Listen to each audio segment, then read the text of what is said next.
Muy buenas tardes, bienvenidas y bienvenidos a esta nueva actividad de la Cátedra Alicia Goyena en este formato que ustedes saben, hemos dado en llamar la Casa de Alicia Virtual. Primero, como siempre, además de darles la bienvenida en nombre de todo el equipo, agradecer a mis compañeras de equipo que hacen posible la realización de esta y todas las actividades de nuestra dependencia cultural, mi compañera en la gestión, la profesora Marcela Turubich, encargada de comunicaciones de la Casa de Alicia, y mi compañera Gabriela Borba, administrativa, y que es el soporte de todo esto que estamos realizando para poder encontrarnos hoy. Hoy nos convoca nuevamente el ciclo Raíces y Alas, un viaje hacia nuestra identidad y patrimonio, aproximación al patrimonio en educación media superior, organizado por la Inspección de Historia, específicamente por las compañeras inspectoras profesoras Andrea Tempone y Elisa Rodríguez. Y hoy nos encontramos para lo que es el segundo encuentro, aunque ya tuvimos el tercero, en esto de que a veces no las circunstancias nos llevan a tener que reagendar actividades. Les agradecemos mucho a todos por estar presentes hoy, por supuesto, muy especialmente darle la bienvenida y agradecer la disposición constante de la profesora querida Daniela Tomeo y el profesor Santiago Ceferino, que van a ser los expositores del día de hoy, y por supuesto a las compañeras inspectoras. Antes de cederles la palabra para la presentación de la actividad y de los expositores, le doy unos segundos a Marcela para que haga algunas apreciaciones en relación al funcionamiento. De nuevo, bienvenidos y buena jornada. Disfrutemos todos de la exposición de los compañeros. Bueno, muy buenas tardes a todos. Un placer continuar con este ciclo tan interesante que nos deja con tantos conocimientos y tantos insumos. Como decía Beatriz recién, en esta cosa loca, estamos en el segundo encuentro después de haber pasado por el tercero, pero bueno, muy expectantes porque desde el momento que anunciamos el segundo encuentro, ya había mucha gente en espera para poder escuchar a Daniela y a Santiago. Em, Algunas cositas. Primero, lo que aparecía allí en el videíto de ingreso, les pedimos por favor a todos los asistentes que mientras ya sea Daniela o Santiago o las inspectoras están exponiendo para nosotros, que tengan las cámaras y los micrófonos apagados. Eso permite un mayor y un mejor tránsito de información, entonces hay mejor para todos porque no se va a cortar, no se nos va a quedar trancado nada, entonces cuanto menos estemos ahí los que nos vamos a estar exponiendo con nuestras cámaras y nuestros micrófonos, entonces las cosas van a salir mejor. De todas formas, si hay un requerimiento, si los profesores quieren preguntarles algo o esperan una respuesta de ustedes, tienen el derecho, por supuesto, de abrir micrófono o cámara y hablar con ellos. ¿Tá? Y otra cosita más, con una gentileza muy grande, Daniela y Santiago nos van a ceder los materiales que van a estar mostrando en esta jornada para que luego nosotros se los enviemos al momento de enviarles las constancias que van a hacer durante la semana que viene. Ustedes van a recibir un correo entonces con la constancia correspondiente a su asistencia a esta charla y además también con los PowerPoint o los Canva o la tecnología que hayan usado los profesores para compartir con ustedes esos materiales tan buenos que van a estar mostrando. ¿Ah? Así que les doy la palabra a Andrea y a Elisa, las inspectoras de historia, para que ellas presenten estas conferencias. Gracias. Bueno, buenas tardes a todas y todos. Nuevamente para la inspección, es un gusto poder compartir este espacio y queremos agradecer en primer lugar a la Casa de Alicia y a todas las compañeras que la habitan por haberse sumado a esta iniciativa. También les agradecemos a ustedes, colegas que están presentes, que hayan aceptado reunirse en este espacio virtual. Realmente para nosotros es significativo e importante. Y sobre todo queremos agradecer a los dos ponentes que nos acompañan hoy. Para la inspección es realmente un gusto poder contar con su presencia y con que compartan sus experiencias, sus recorridos, su experticia con nosotros.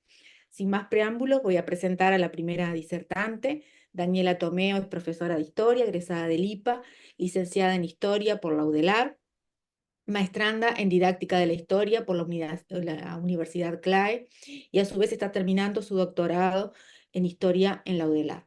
Se desempeña como profesora efectiva en secundaria y en formación docente. Escribe libros y artículos de historia del arte en el Uruguay. Daniela, muchas gracias. Te cedemos el espacio. Bueno, muchas gracias por la invitación, muchas gracias por la presentación. Siempre es un gusto que me inviten y que los colegas piensen que tengo algo para aportar. Voy a compartir un PowerPoint porque lo mío es muy básico. Todavía no estoy en el universo Canva, solamente PowerPoint. Ustedes me dirán si se ve bien. Ahí, ahora se tiene que agrandar. Perfectamente. Sí, pero ahí lo ven. Ahí, ahora sí. Muy bien. Y ahí avanza perfecto. Bien, muy bien. Bueno, yo cuando me invitaron, pensé, justamente este año hemos estado hablando mucho, ¿no?, del patrimonio en distintos lugares, en el IPA, hicimos una jornada también en la APU. Es un tema que nos está convocando mucho. Y bueno, ahí pensé, voy a reiterar algunas de las cosas que ya dije en otras oportunidades, pero pensé ponerle de título a la presentación el derecho al patrimonio, que es una idea con la que voy a ir trabajando y desarrollando. En realidad, mi idea en este encuentro es compartir algunas lecturas, ¿no? Como hago otras veces, contarles libros que he leído, ideas que he tomado de esos libros. Les voy a después hacer llegar a Beatriz, a la cátedra y a las inspectoras una carpeta con algunas lecturas para que las compartan. Y bueno, y las reflexiones que esas lecturas me generan a mí, y ustedes verán cuáles les sugieren a ustedes, esas u otras, en relación al tema que nos convoca, que nos está convocando. Bueno, yo puse ahí la declaración de la UNESCO, que seguramente en todas las ponencias en las que se habla de patrimonio se empieza por ahí, ¿no? El patrimonio es el legado que heredamos del pasado, con el que vivimos hoy en día y que transmitiremos a las generaciones futuras, ¿no? Una frase que es muy afirmativa, muy centrada. Ahí hay tres tiempos, ¿no? Tres momentos: el pasado, el presente y el futuro. Y yo puse ahí el presente chiquito porque en esa afirmación parecen tener más importancia el pasado, que es del que llega algo, y el futuro, que es un momento en realidad muy incierto para nosotros, en el que algo va a suceder, y nosotros, según esta definición, ¿no?, o por lo menos esta frase, parece que lo único que tenemos que hacer es preservarlo, ¿no? Porque hay algo que viene y hay algo que se va a continuar después.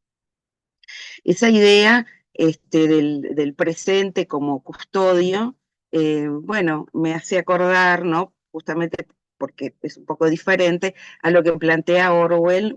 Seguramente muchos habrán leído esa magnífica novela de Orwell, 1984, y en donde él, entre muchas cosas, dice: el que controla el presente controla el pasado, ¿no? Uno piensa a veces el que controla el presente controla el futuro, pero también controla el pasado. Los profesores de historia eso lo sabemos porque sabemos que los relatos que hacemos, ¿no?, de la historia siempre en realidad están anclados en el presente. Entonces, sí, el relato histórico está muy anclado en el presente y cada época escribe su historia. Bueno, también cada época construye una idea de patrimonio y aporta valor a unos artefactos y no a otros. Y me parece que centrarnos en el presente, en ese sentido, nos aporta mucho, ¿no? Ahí yo puse, bueno, me pregunto de nuevo, ¿no?, frente a esa idea, ¿no?, esa afirmación que es tan como indicativa, ¿no? Esto es así, esto lo heredamos, esto lo legamos, ¿no? No hay, situaciones intermedias. Es como un poco esencialista también, ¿no? Bueno, el patrimonio es algo que existe y que no se discute, ¿no? Que está allí, que parece que, bueno, se da naturalmente. Y después, que es lo que en realidad sobre lo que más quería hablar hoy, es el tema de quiénes somos nosotros, ¿no? Porque ahí se habla de un nosotros heredamos, nosotros custodiamos, nosotros legamos, ¿no? Y la idea de un patrimonio que es compartido, que es para todos, que somos nosotros los que hacemos, muchas veces es una idea a veces un poco problemática, porque nosotros, no existe un nosotros, ¿no? Los nosotros, dentro de los nosotros hay muchos sectores, muchos grupos, ¿no? Muchas situaciones y muchos individuos que se identifican o no se identifican con ese patrimonio, con esos artefactos a los que algunos les dieron y les atribuyeron, digamos, un valor. Ahí yo puse bueno, hay un libro que a mí me gusta mucho, de García Canclini, que se llama Culturas Híbridas. Ya en otra ponencia les había compartido, ¿no? Hay 2 capítulos especialmente que me parece que son interesantes para pensar en estos temas. Bueno, y él dice, voy a leer algunos fragmentos, dice: ese conjunto de bienes y prácticas tradicionales que nos identifican como nación o como pueblo es apreciado como un don, algo que percibimos del pasado con tal prestigio simbólico que no cabe discutirlo. Las únicas operaciones posibles: preservarlo, restaurarlo, difundirlo. Son la base más secreta de la simulación social que nos mantiene juntos, ¿no? Es decir, bueno, hay ahí unos artefactos que después sigue diciendo: ante la magnificencia de una pirámide maya o inca, de palacios coloniales, él es argentino, está escribiendo en México, ¿no? Cerámicas indígenas de hace 3 siglos, o la obra de un pintor nacional reconocido internacionalmente, a casi nadie se le ocurre pensar en las contradicciones sociales que expresan. La perennidad de estos bienes hace imaginar que su valor es incuestionable y las vuelve fuente de consenso colectivo, más allá de las divisiones entre clases, etnias y grupos que fracturan a la sociedad y diferencian los modos de apropiarse del patrimonio, ¿no? Es decir, que yo voy a poner un ejemplo, ¿no? Ahí que hay millones, ¿no? Pero voy a poner que es en la Argentina, que es muy... ese es el monumento al General Roca, que está en Buenos Aires. Si ustedes han ido a Buenos Aires lo habrán visto. Está muy cerquita de la Plaza de Mayo, en un lugar súper central de la ciudad, en una de las diagonales, donde se abre una de las diagonales. Es el monumento que hace José Luis Zorrilla, ¿no? Un escultor uruguayo importantísimo, ¿no? Entonces uno puede decir, bueno, ese monumento está conmemorando, y como todos los monumentos reclaman, ¿no? Veneración, ¿no? Y de alguna manera perpetúan un orden, ¿no? Nosotros si tenemos ahí el monumento está para ser venerado, porque nosotros esa figura la consideramos tan importante que le erigimos un monumento en un espacio central, ¿no? Muchas veces ese monumento después es objeto de una ritualización, ¿no? Aparecen todos esos rituales cívicos, en una fiesta se ponen ofrendas, en otras se canta, o bueno, todas esas operaciones que conocemos, que hay en todos lados, y bueno, y que plantean un uso político del pasado, que no es algo que esté mal, ¿no? Pero bueno, es algo que sucede, y acá lo interesante es develar, ¿no? Esa situación. Ese monumento homenajea al General Roca. El General Roca, ustedes se acuerdan que fue un presidente argentino, que hay una provincia en la Argentina que lleva su nombre, fue el que condujo la campaña del desierto, ¿no? Uno había sido, en un momento, en la primera mitad del siglo XX, había sido Rosas, ¿no? Después Roca, y la campaña del desierto, de esos desiertos que en realidad no eran desiertos porque eran tierras que estaban ocupadas por indígenas. Bueno, desplazaron a los indígenas, les sacaron las tierras, toda esa historia que ya sabemos. Entonces, esa figura, ¿no? Que puede ser ese monumento, ¿no? Que uno puede decir, bueno, ese es un monumento, es patrimonio, porque es un bien común a todos, que de alguna manera recuerda nuestro pasado, que fue hecho por un artista, bueno, cuya obra es destacable, y bueno, y nosotros deberíamos preservar la obra de Zorrilla, por los valores además plásticos, estéticos, culturales que tiene, es una obra tremendamente cuestionada por muchos colectivos que integran los pueblos originarios, ¿no? Bueno, ahí yo puse unas de las tantas imágenes que hay, pero el monumento ahora está cercado, ¿no? Porque permanentemente está siendo agredido, ¿no? No voy a decir vandalizado, porque hay una agresión que es consciente, ¿no? Porque se agrede a esa figura, no al artista, sino a la figura, a lo que representa, al lugar central que tiene en la ciudad. ¿No? Entonces, ahí ya se nos plantea, ¿no? Una primera fractura, ¿no? Bueno, ¿qué es ese patrimonio? Es tan compartido ese patrimonio, ¿no? El patrimonio no oculta algunas fracturas que de repente el patrimonio es una oportunidad, ¿no? Para pensar en la sociedad, para pensar en las situaciones, los problemas, etc. Ahí yo puse una pregunta, ¿no? Que a veces me hago. Pero digo bien patrimonio, y está mal escrito. El patrimonio tiene algo que ver con la identidad, ¿no? ¿Con qué identidad? ¿No? Si nosotros pensamos que hay una identidad esencial que es la de los uruguayos, ¿no? Como se pensaba en una época. Y si yo le digo a mis alumnos, bueno, ¿cuál es la identidad de los uruguayos? ¿Qué elementos, bueno, nos unen, yo qué sé, compartimos? Y van a decir distintas cosas, el mate, yo qué sé, el fútbol seguramente, ¿no? Especialmente desde 1930.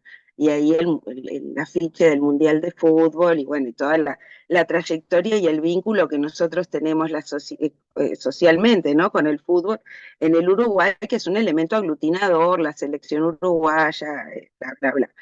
Pero también en ese mismo momento en que Guillermo Laborde hace ese afiche, se hace el Mundial, ¿no? Empieza todo un camino de vínculo emocional, de patrimonialización de alguna manera de la celeste, ¿no? Y de vínculo emocional.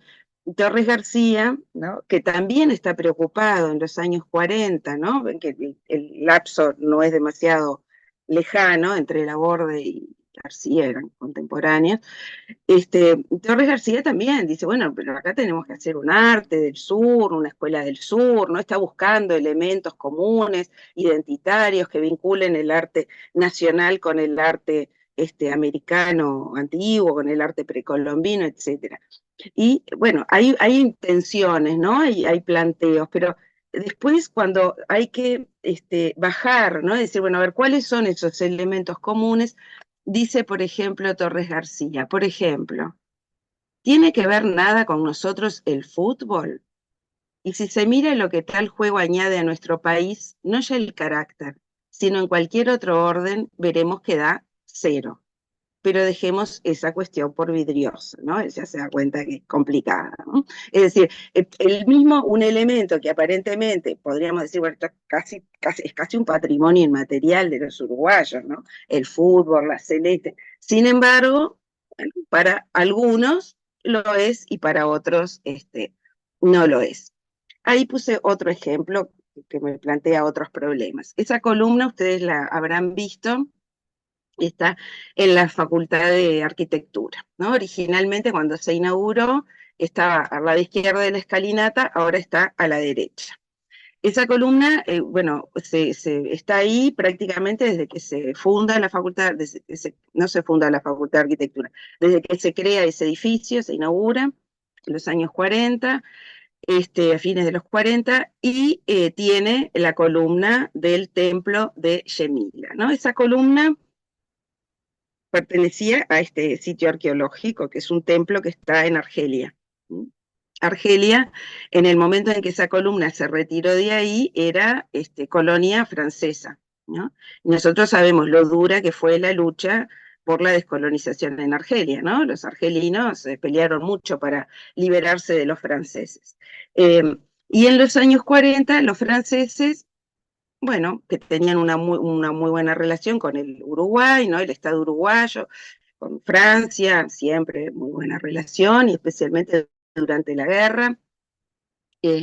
Los uruguayos dijeron, qué interesante, un embajador, no sé, un diplomático uruguayo, recorriendo ahí Argelia, parece que le dijo al gobernante francés, bueno, qué fantástico que sería si nosotros tuviéramos esa columna en el Uruguay o tuviéramos alguno de los elementos de este sitio.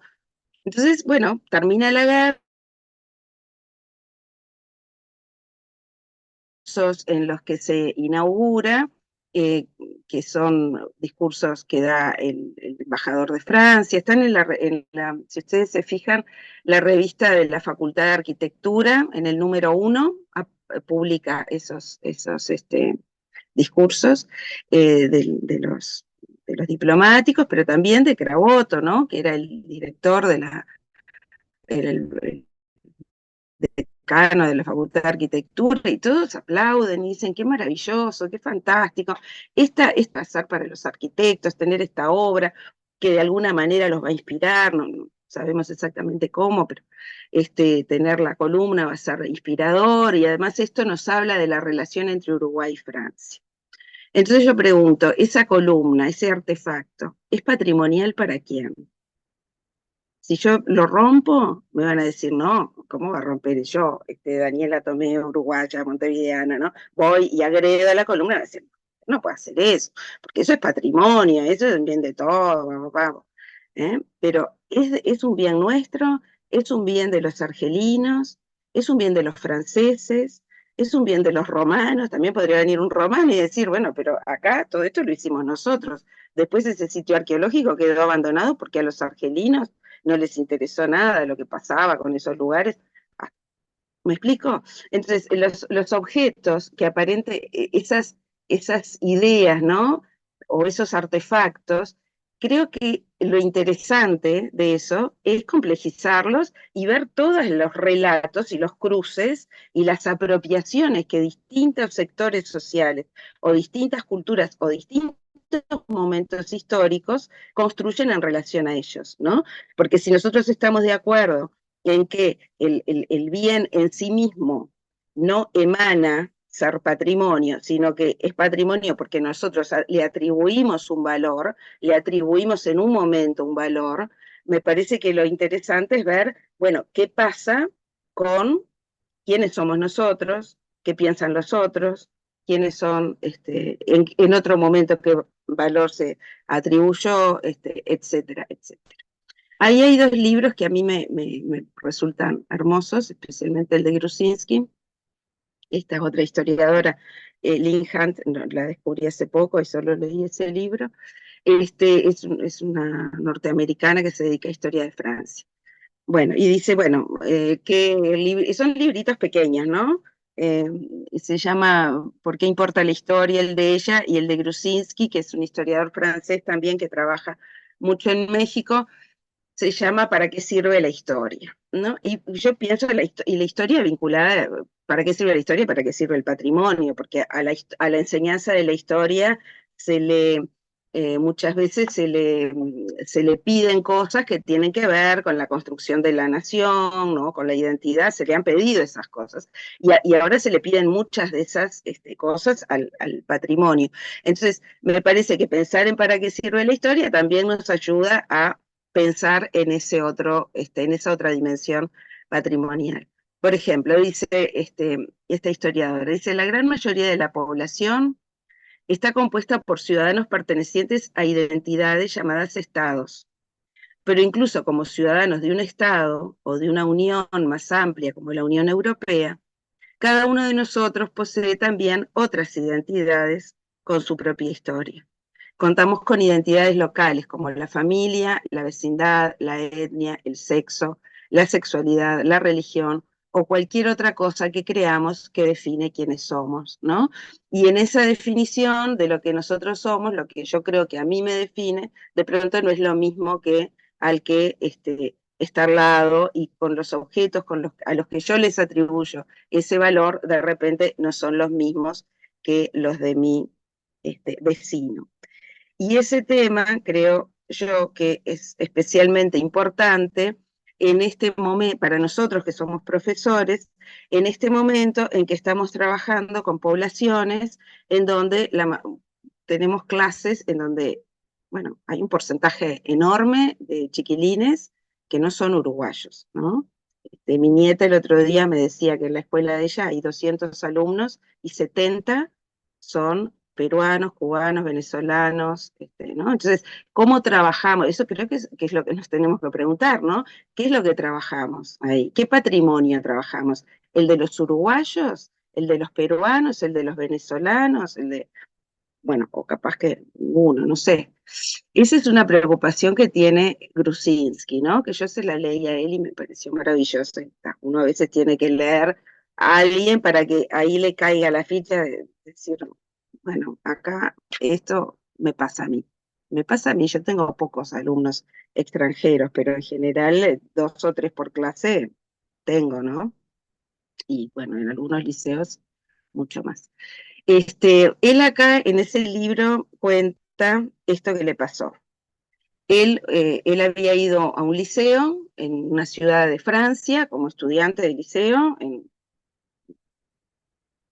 Roubaix, no, Pierre Roubaix es el nombre del teatro, y entonces cuando ya era grande, ¿no? En el 2013, un hombre, yo qué sé, de 60 años, historiador, ya había publicado 80.000 libros, el director del liceo lo invita para que vaya a presentar a presenciar la representación de una obra de teatro que sus estudiantes, los estudiantes de ese profesor de 15 y 16 años, hacían a partir de un libro de Grusinski. ¿Ah?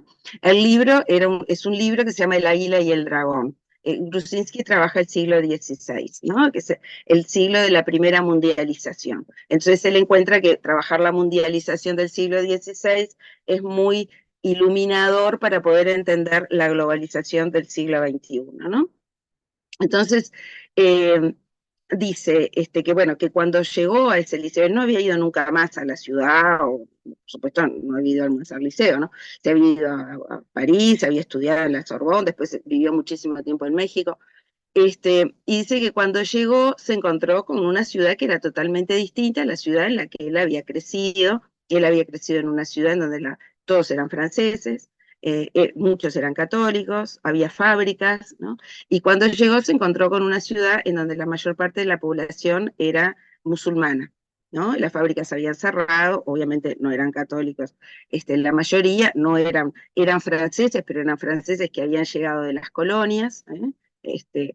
Entonces él se pregunta, bueno, ¿y cómo yo cuento la historia a grupos que son, cómo cuento una historia nacional? Porque él lo que está problematizando es si sigue siendo válida la historia nacional, ¿no?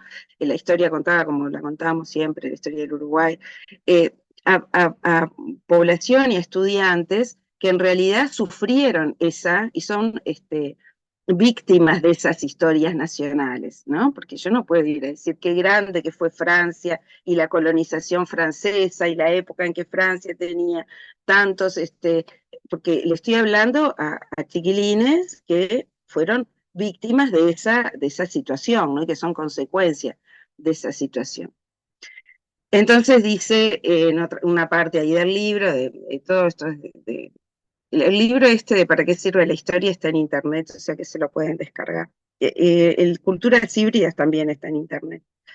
Dice, en un momento que se acelera la mundialización, ¿qué cabe hacer con esa disciplina a la que se acusa a menudo con razón de reducirlo todo a Europa y a su pasado?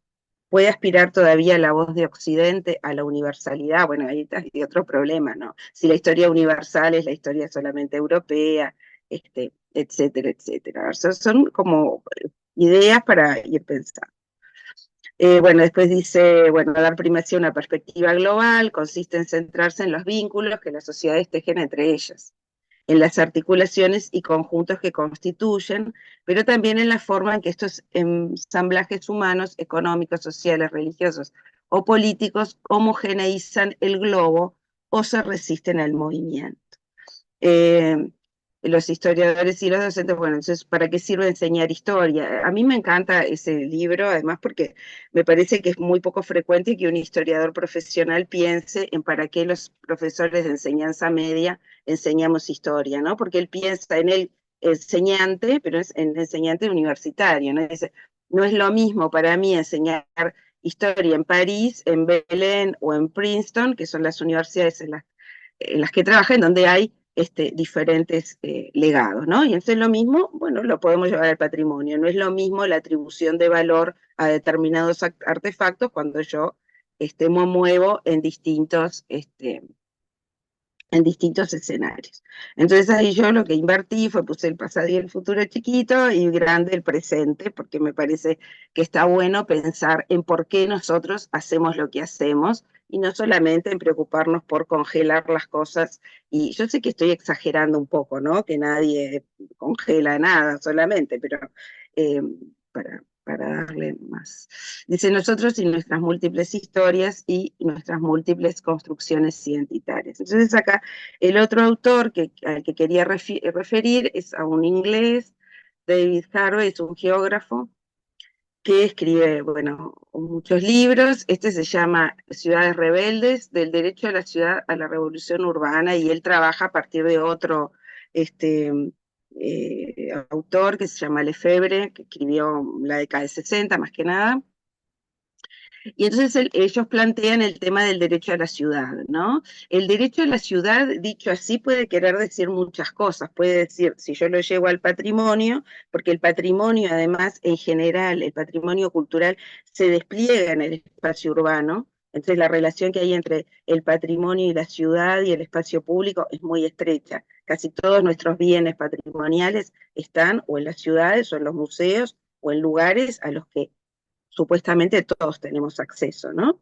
Entonces yo podría pensar, bueno, el derecho al patrimonio es el derecho que tenemos, como las sociedades gestionan ese patrimonio para que nosotros podamos tener acceso a él o no. Lo más básico sería decir, bueno, si ir al museo es gratis, por ejemplo, o no, ¿no? Pero también hay un nivel, creo que yo, más complicado, que es, bueno, cómo yo trabajo con eso a nivel de la enseñanza, por ejemplo, para que después sea accesible.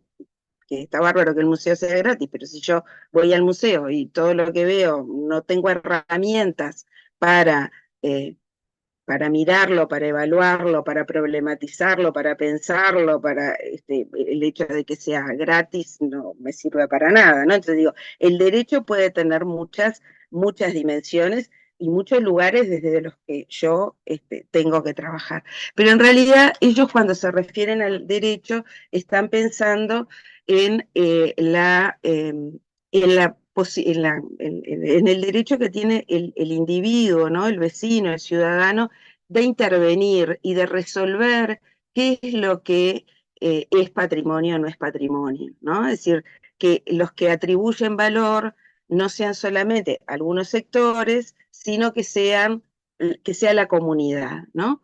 Por ejemplo, yo acá puse un ejemplo. Hay una Carta Mundial por el Derecho al Patrimonio que la pueden buscar, que está en internet. Yo puse el ejemplo de la Plaza de las Pioneras, ¿ah? Que ustedes la conocerán ahí en la calle Agraciada, en Arroyo Seco. Esto era una estación de tranvías, ¿verdad? De la Transatlántica, después fue un galpón de la Intendencia que estuvo cerrado durante muchísimo tiempo, y a través de un presupuesto participativo, bueno, se hizo un proyecto, porque es municipal, ¿no? Se hizo un proyecto y los vecinos propusieron, y los vecinos, distintos colectivos, ¿no? Feministas, participaron en la selección de un proyecto que planteaba un uso para ese espacio, ¿no? En la creación de ese espacio, es un espacio público que tiene unas características particulares, ¿no? Porque no, no tiene casi nada, ¿no? Poca vegetación, no tiene bancos fijos, ¿no? Uno puede pedir las sillas y elige dónde ponerlas, no es un espacio muy abierto, es un tipo de plaza bien diferente a la plaza del siglo XIX, que tenía siempre el monumento para ser venerado, o al parque de principio de siglo, ¿no? Que tenía sus pabellones pintorescos y, en fin, ese tipo o su tambo, esas cosas, ¿no? Acá ellos lo que proponen es que sea un espacio abierto, que el vecino lo utilice como quiera, ¿no? Y que le dé el uso, y bueno, y es un espacio que se utiliza, la verdad, muchísimo. podrá tener cosas. Pero bueno, es un espacio y es un lugar, ¿no? Es un lugar desde donde construir ciudades, desde donde construir, digamos, una ciudadanía participativa y también una mirada al patrimonio, ¿no? Porque el espacio ese es un espacio patrimonial, el edificio era un edificio, no sé si tiene declaración patrimonial, pero bueno, era una imagen muy representativa en el barrio, por más que el galpón estaba como abandonado, representa una época de la historia del Uruguay, los tranvías, etcétera, y además se elige a través del nombre que se le da, recordar las figuras de las pioneras, ¿no? En un concepto también muy amplio, muy abarcador, ¿no? De mujeres que hicieron cosas que no son solamente fulana, mengana, sultana, ¿no? Y abriendo también y planteando, ¿no? A partir de ahí uno se plantea, ¿no? También esa cuestión, ¿no? De que, bueno, en qué lugar están las mujeres en la ciudad, o qué, de todos los artefactos y espacios patrimoniales que tenemos, en cuáles y en cuántos hay alguna mujer que aparezca representada, ya no digo en los monumentos, que casi todas son monumentos a la madre, ¿no? Hay pocos otros roles de las mujeres, algunas maestras. Bueno, Harvey entonces dice, reclamando que él entiende, dice, reclamar el derecho a la ciudad en el sentido en que yo lo entiendo, supone reivindicar algún tipo de poder configurador del proceso de urbanización, ¿no? Un poder, está hablando de los ciudadanos, ¿no? Que los ciudadanos tengan ese poder, ¿no? Pensando además en lo que ha sido el urbanismo en el siglo XX, ¿no? Tan vertical, tan de la élite, ¿no? De los, yo qué sé, los arquitectos que se reunían y que resolvían cómo tenían que ser las ciudades. Bueno, acá está planteando otra cosa, sobre la forma en que se hacen y rehacen nuestras ciudades, y hacerlo de una manera fundamental y radical, ¿no? Y el pensar en cómo se hace y rehace la ciudad es un problema que cruza el tema del patrimonio, de la preservación, etcétera. Bueno, entonces ahí yo me pregunto, bueno, los bienes patrimoniales son producto de acciones históricas que les atribuyen valor. Me pregunto, no pienso. Esta atribución es contingente, es histórica, es política, responde a múltiples identidades en sociedades multiculturales y fragmentadas. Hay una historiografía que opera y contribuye a construir un relato que asigna valores, y nosotros somos una sociedad, decimos, fragmentada, multicultural, discretamente si lo pensamos en términos de lo que son las sociedades europeas, por ejemplo, ¿no? Los franceses, paladines del patrimonio, en realidad son un país que está cruzado por migrantes y por otras tradiciones que llegan y que, bueno, generan situaciones que llevan a repensar, ¿no? Todas estas cuestiones. El patrimonio material forma parte de nuestras ciudades, de los lugares que habitamos, y todos nosotros que somos diferentes, ¿no? Porque es lo que yo les decía que es muy evidente, ¿no? Que el patrimonio, en general los patrimonios culturales son, convivimos con ellos. ¿Qué poder tenemos los ciudadanos para configurar ese patrimonio desde una diversidad que no invisibilice los conflictos, ¿no? Y vuelvo a pensar en Roca, por ejemplo, ¿no? Y todo el tema de los monumentos, ¿qué hacemos? Tiramos abajo el monumento a Roca porque ya no estamos de acuerdo con lo que había sucedido. Le sacamos a Rivera el nombre, ¿no? La calle Rivera, el nomenclátor también tiene una dimensión patrimonial, ¿no? Empezamos a sacar nombres de las calles porque revisamos la historia, o lo que hacemos es aprovechar la oportunidad de enseñar historia o de hablar del patrimonio para problematizar y generar un pensamiento crítico en relación a todos esos temas. Así que bueno, era eso lo que quería contarles y compartir. Y bueno, no sé si algunos ya me habían escuchado hablar de estas cosas parecidas. Y por supuesto que quedo atenta a todos los comentarios, preguntas que quieran hacer. Serán más que bienvenidos. Bueno, en el chat no tenemos ningún planteo, Daniela, pero capaz que ahora los colegas se animan a hacerlo en vivo y en directo, o a levantar la mano. Este, eh, Realmente una cantidad de ideas bien potentes compartiste con nosotros. Y yo pensaba cuando te escuchaba, que seguramente nos están acompañando colegas de distintos lugares del país y bueno, y cómo poner en tensión eso que a veces invisibilizamos por lo cotidiano, ¿no? Porque bueno, porque pasamos frente a un determinado lugar todos los días, entonces bueno, nos parece que bueno, que lo patrimonial, o a los estudiantes les parece que lo patrimonial pasa por otras cosas, por lo grandilocuente. Vos empezabas con el tema de las pirámides, por ejemplo, ¿no?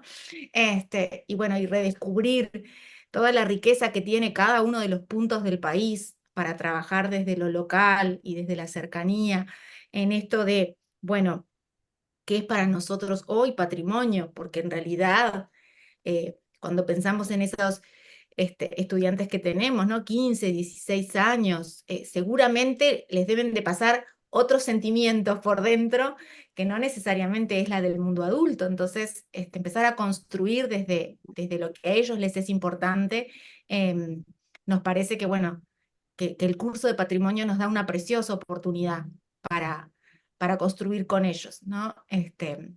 Aquí tenemos un planteo, dice el profesor Fernando de Los Ángeles: profe, si querés abrir micrófono, más que bienvenido. Este, ¿Estás por ahí, profesor? No sé si Ahí querés. está Fernando que habla de está trabajando el fútbol. Exacto, hace unos días comencé a trabajar en el curso del fútbol como parte de patrimonio y la identidad nacional. Es un desafío enorme hacerlos entender a los estudiantes la gran dimensión del concepto de patrimonio.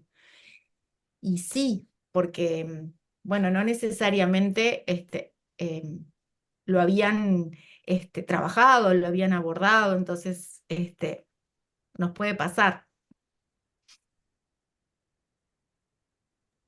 No sé si puedo compartir algunas reflexiones Sí, claro. o espero a ver si otros colegas, porque yo te escuché como siempre, con muchísima atención, ¿no?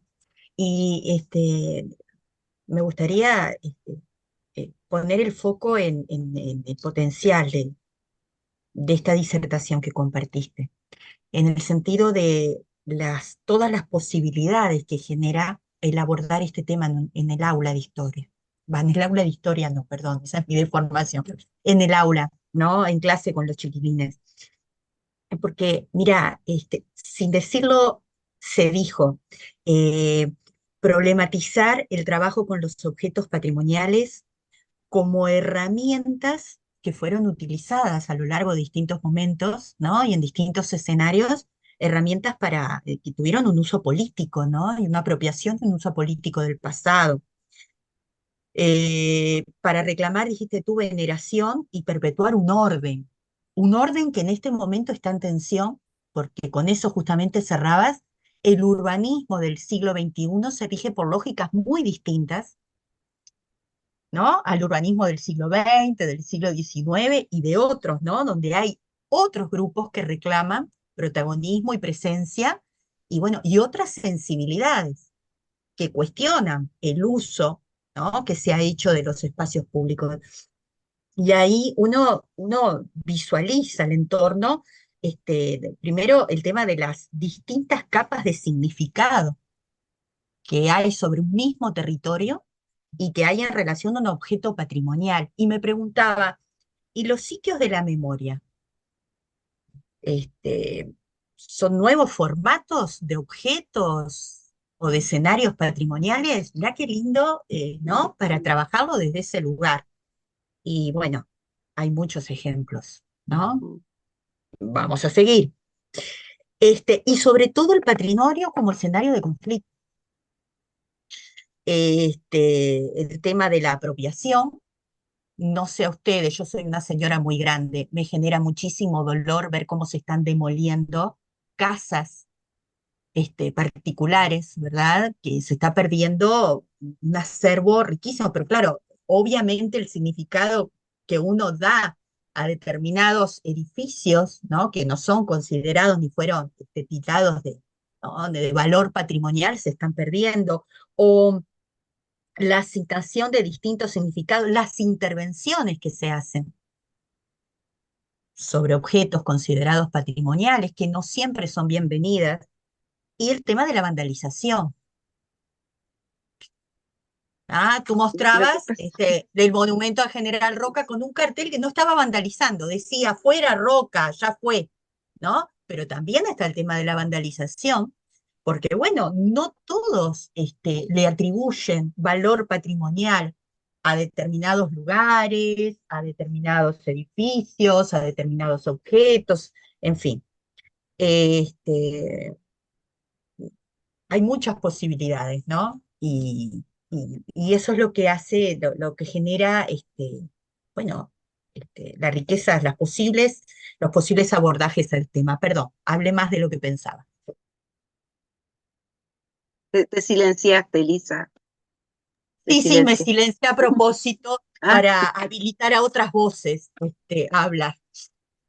Muchas sí, yo, gracias. con respecto a lo que decís, a ver, nosotros vivimos en sociedades que son complejas, contradictorias, que tienen marginalidad, que tienen pobreza, y digo, y esas son situaciones reales.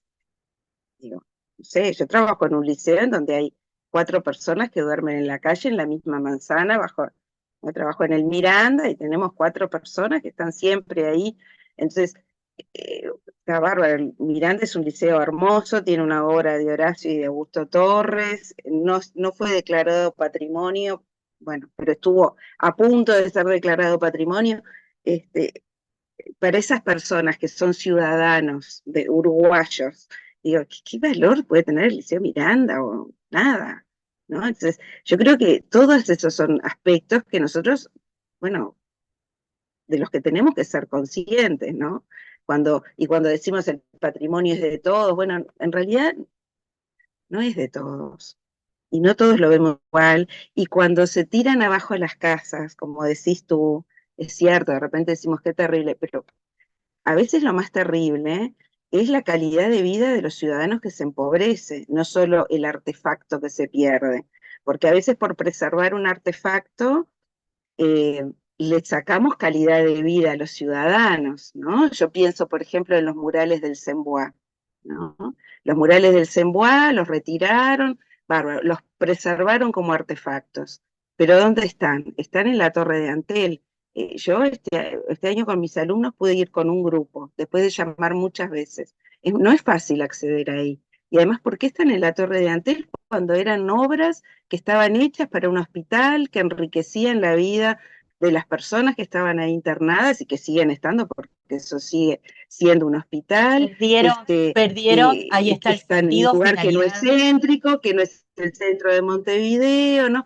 Entonces aparece la tensión, como decían ustedes, ¿no? Entre Montevideo y el centro de Montevideo y los barrios, entre Montevideo y otras ciudades que no son Montevideo, ¿no? Entonces, a ver, por eso es muy complicado el tema de la preservación, qué preservamos, por qué lo preservamos y para qué lo preservamos.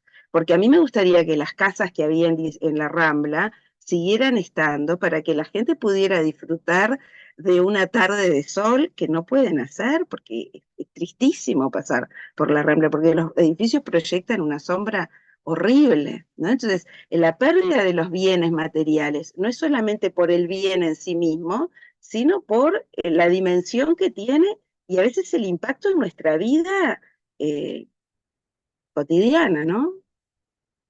No sé, hay mucho para... Hay muchas Sí, puntas. ¿Qué pone? sí habrá. Tenemos aquí unos comentarios en el chat. La profesora Catherine Sosa dice, bueno, buenas tardes. Como en otras oportunidades, la exposición de Daniela es excelente. La oportunidad de enseñar patrimonio en nuestras ciudades es necesaria. Silvana Techera dice, pues me resulta muy interesante y me quedo pensando. Eh, Darcy Ferraro nos dice gracias a la profesora Daniela por compartir sus reflexiones, siempre muy enriquecedoras en el uso social de los bienes patrimoniales. Es fundamental el rol de las instituciones educativas involucrar a nuestros estudiantes con la difusión del patrimonio local. Y Cecilia Arias, ¿no? La vandalización es tremenda, la discontinuidad de las políticas públicas de protección de algunas obras también. Pienso en lo que se gastó para restaurar el monumento a Rodó y nuevamente se sustrajo el perro y parte de un brazo. Sí, Sí, todo porque hay eso gente nos remite, durmiendo en el monumento a Rodó.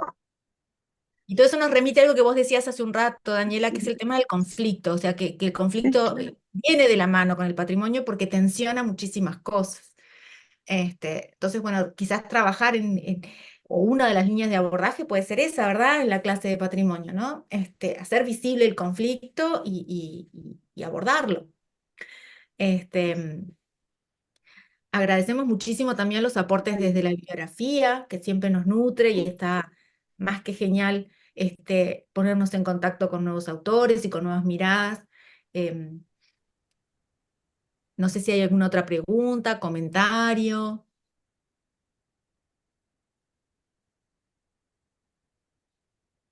Ahí está el profesor Bueno, Pino. Bueno, Daniela, 1.000.000 de gracias. bueno, muchísimas gracias a todos y Ah, muchas gracias por la invitación. Me quedo escuchando. bueno, muchísimas gracias. Elisa, Muchísimas gracias. Bueno, llegó el momento de presentar entonces al segundo disertante de la jornada de hoy, el profesor Santiago Ceferín.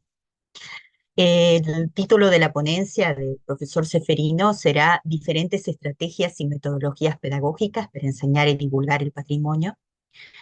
Y bueno, el profesor Ceferino es docente de historia, egresado del IPA en el año 2016, es escritor, es investigador y columnista del diario Acción, así como conductor radial en el programa NED, Nunca es demasiado, en el departamento de Soriano donde reside. Es autor de 2 libros vinculados a la historia patrimonial de Soriano, La Gloria de los Olvidados, uno de ellos, cuyos avances fueron presentados ya en el 13º Congreso de Identidad y Patrimonio, ¿no? Y el otro es La Revancha. Bueno, los dejamos con el profesor Ceferino y por supuesto los invitamos a plantear consultas e inquietudes a través del chat. Gracias. Profesor. Bueno, muchísimas gracias, Elisa, muchísimas gracias, Andrea. Daniela, mi querida profesora de arte del IPA, es un placer verla de nuevo por acá y escuchar sus interesantes ponencias. Saludar a todos los colegas bueno, a lo largo y ancho del país. Subrayar lo que un poquito decía Elisa, yo soy del departamento de Soriano, vivo en la ciudad de Mercedes, si bien viví muchos años ahí en la capital, porque estudié ahí. Por lo tanto, mi abordaje de las diferentes estrategias va a ser desde este lugar, desde Soriano. Entonces, entiéndanme que capaz que hago mención o hago sobre referencia a mi querido terruño. Voy a pasar a compartir. Está por acá. A ver si se ve bien. Ahí está. Si llegan a tener. ¿Se ve bien ahí? Sí. Sí, ahora sí. Bien, como decíamos, la ponencia son las diferentes estrategias didácticas para enseñar, potenciar y divulgar el patrimonio. Yo soy, bueno, profesor de historia y doy educación en patrimonio en colegio de acá de Soriano.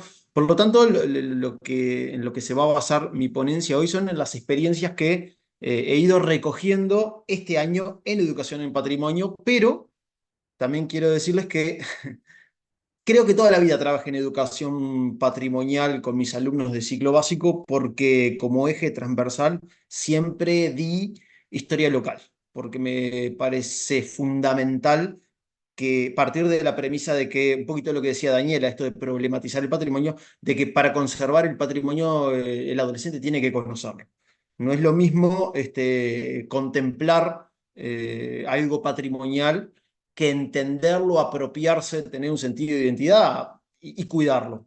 Creo que hay una línea lógica entre entender, conservar y cuidar. Lo mismo pasa con los liceos donde nuestros alumnos estudian. Por lo tanto, bueno, van a ver que una de las estrategias son los tours en los liceos donde pisan los chiquitines. Bueno, vamos a a empezar por ahí. Bien.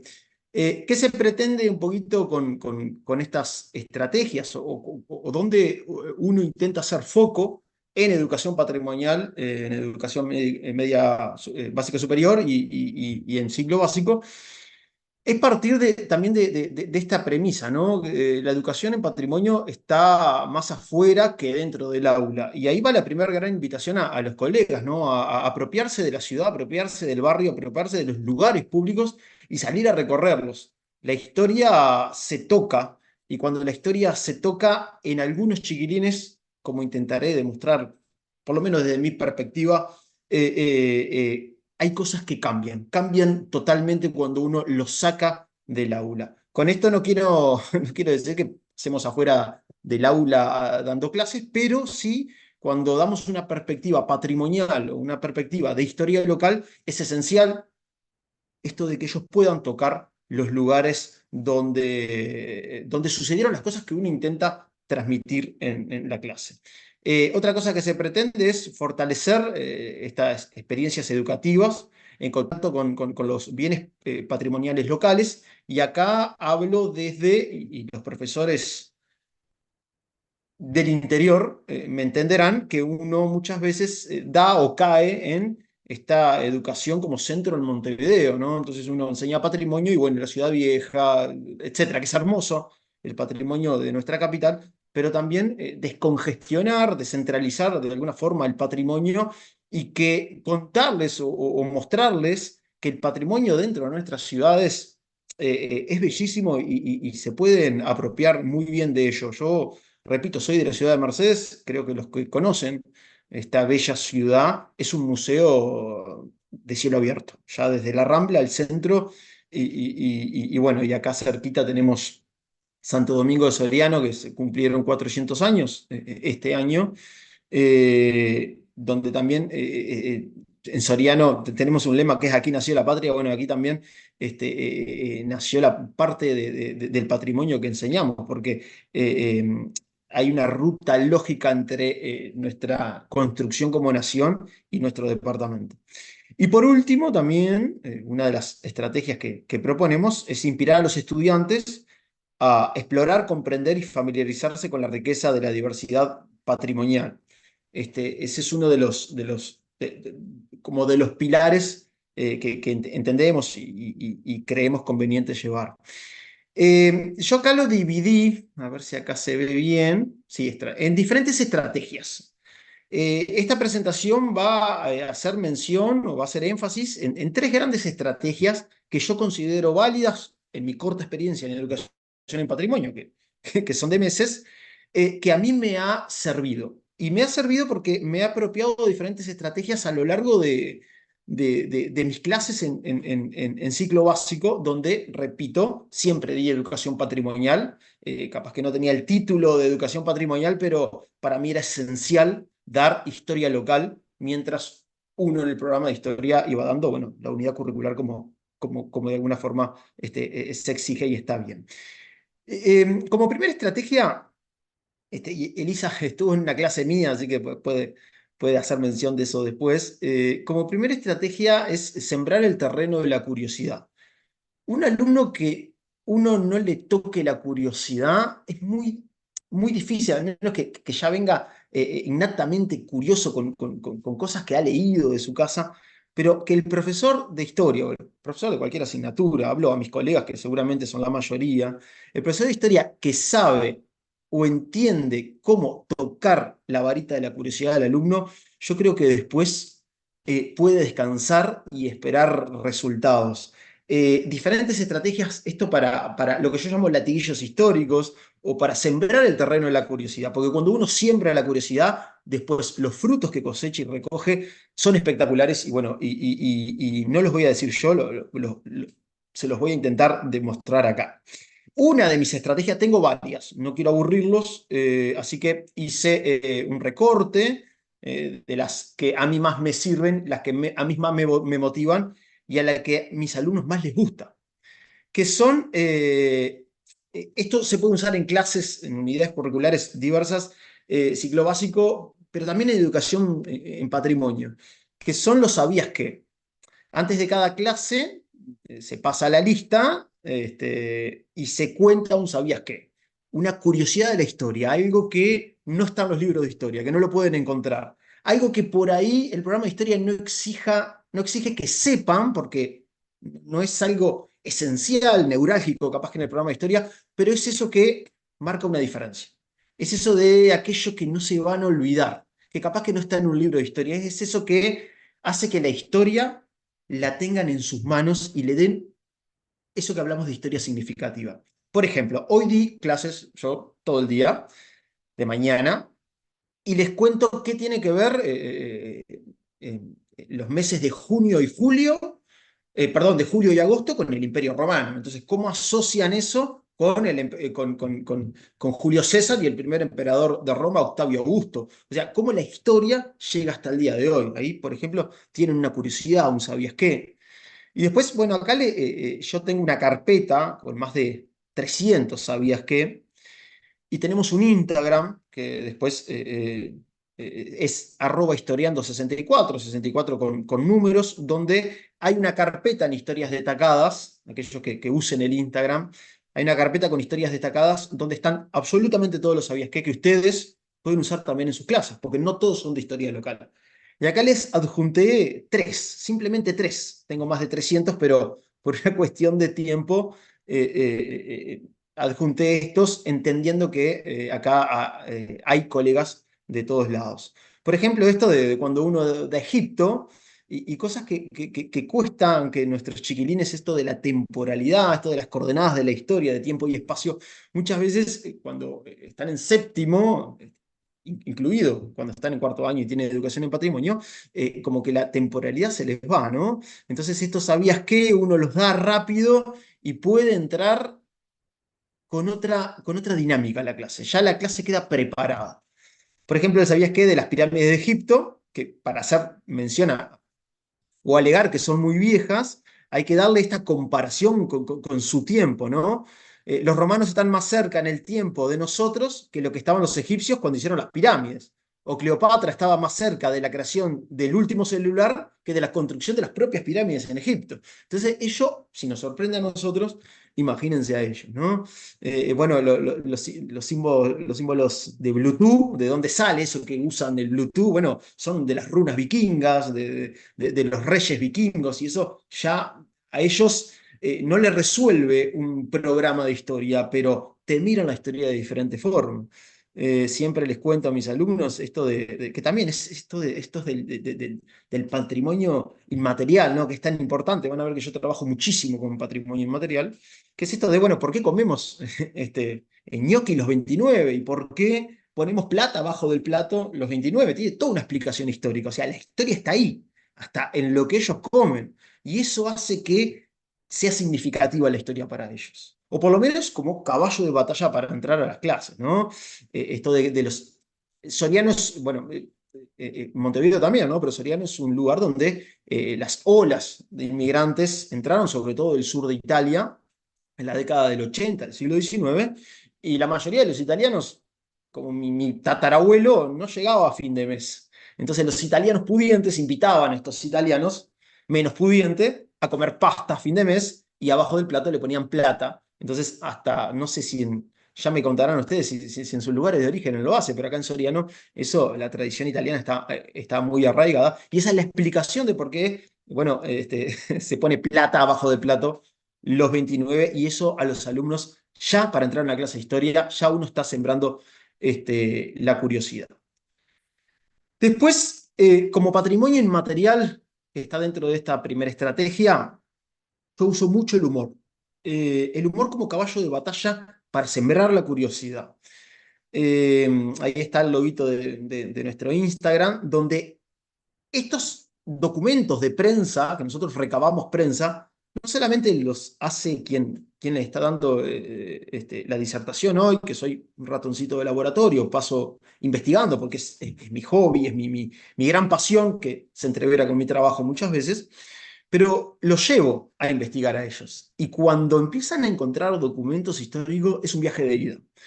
No todos, esto no le llega a todo, pero una gran mayoría que tiene el interés o la motivación tocada o despertada, se lanza a la investigación histórica, ¿no? Y ahí, bueno, ahí después se los dejo para que lean, ¿no? Pero cosas cómicas que hace que los personajes históricos sean mucho más humanos y que es un patrimonio inmaterial que va mutando. Esto bueno, primero esto de la exageración de los periodistas de la época, de cómo escribían y la exageración que presentaban ante la prensa, ¿no?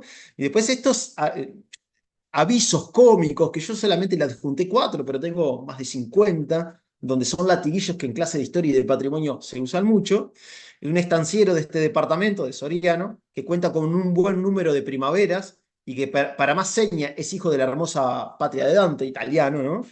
Encontrándose hace algunos días en esta ciudad, a donde viene con el fin de casarse con quien caiga. Entonces, esto que parece vulgar también, incluso para presentarlo capaz que en un congreso, a la hora de de llevar la historia a los adolescentes, créanme que llega siempre a la curiosidad y el chiquilín ya te escucha con otro oído diferente. Obviamente uno no puede abusar de estas estrategias, pero son caballitos de batalla para despertar la curiosidad, para sembrar, repito, la curiosidad. Bueno, acá tenemos 2 avisos bien patrimoniales, bien del patrimonio inmaterial, ¿no? Se ruega a la persona que por equivocación quizás tomó un sombrero de castor fino del bautistario de nuestra iglesia, se sirva a entregarlo en la misma o en esta imprenta, de lo contrario se publicará su nombre para recordárselo mejor. No había redes sociales, pero nuestros ancestros se las ingeniaban bueno, para hacer llegar estas cosas. Y después el de abajo, que es muy bueno, ¿no?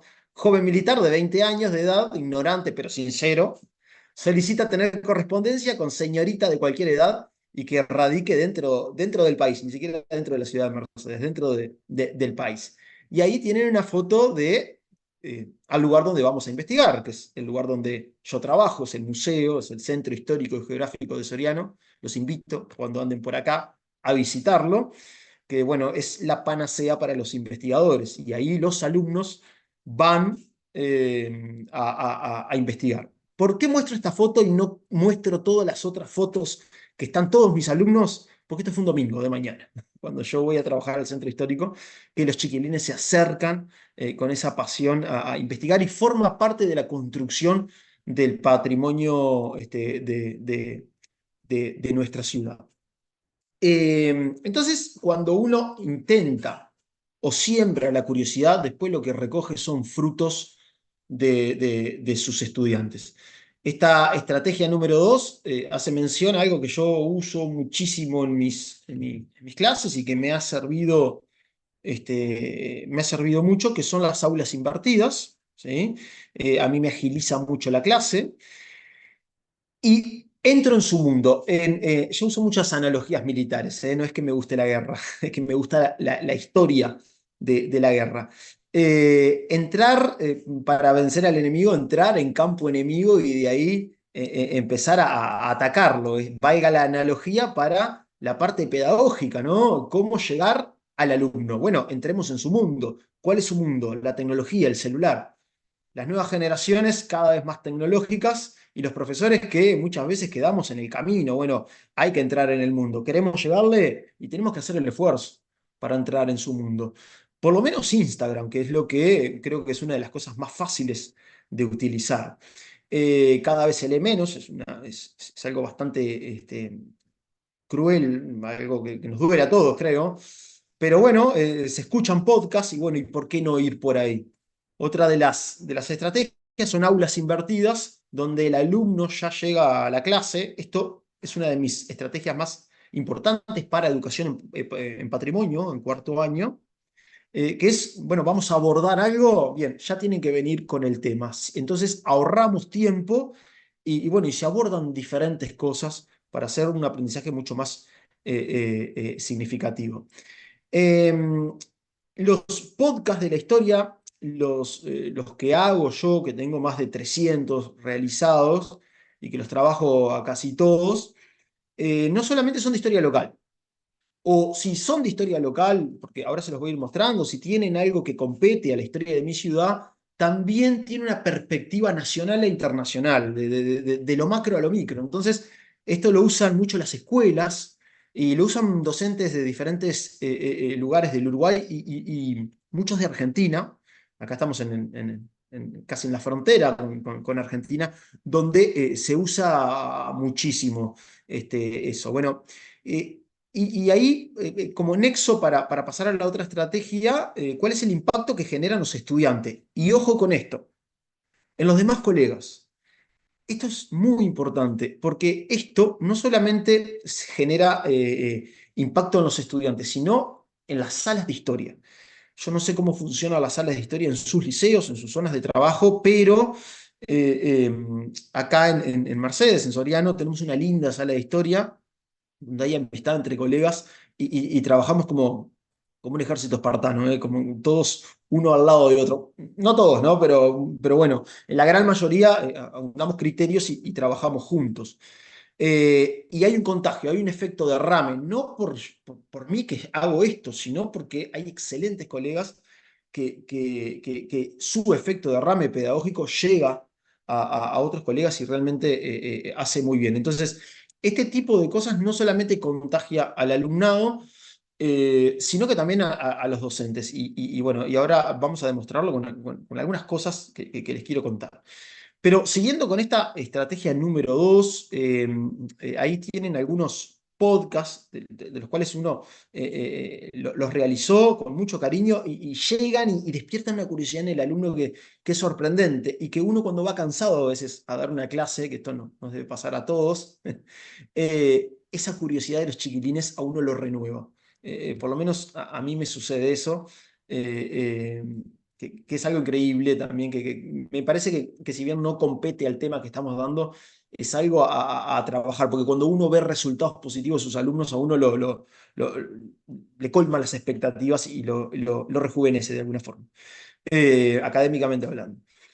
Bueno, acá hay algunos de los podcasts que usamos en clase, también pueden acceder a ellos, son todos públicos, el Instagram que usamos mío también es público, el de Historiando 64, los diferentes podcasts históricos solamente pensado en clave de alumnos, así que no es para público en general, porque lo consume mucho público en general, pero es esto de la historia al hueso con los podcasts, porque están preparados o están planificados, mejor dicho, para nuestros estudiantes. O sea, no tiene mucho tiempo y va derecho a lo que tiene que ir. Y lo mejor, no responde todas las preguntas, sino que deja preguntas abiertas, que es cuando el ser humano ahí sale a investigar. Con todo esto de la tecnología, ustedes me entenderán, podrán discrepar también, de que se lo damos todo digerido, el TikTok en 5 minutos, que le contesta todas las respuestas y no le deja nada a indagar, esto que hablaba un poquito de Daniela, de problematizar también el patrimonio, bueno, esto también lo tiene, porque está planificado para eso. Esto lo pueden ver en Spotify, ponen Santiago Ceferino, mi nombre y mi apellido, Ceferino con ZWF, y les salen todos los podcasts que los pueden usar, los pueden bajar y pueden trabajarlo. De hecho, no solamente eso, sino que hay fichas de trabajo pensadas en cada podcast, que lo pueden encontrar en el Instagram, en Historias Destacadas, Historia en Patrimonio. Ahí tienen fichas de trabajo que ustedes pueden usar en cada podcast. Así que bueno, tienen todo. Sí, tengo más de 200 podcasts, simplemente les voy a mostrar algunos que trabajo en educación patrimonial. La Loca del Bequeló, para trabajar patrimonio inmaterial. El patrimonio inmaterial es fundamental paralelamente de ir trabajando con el patrimonio material.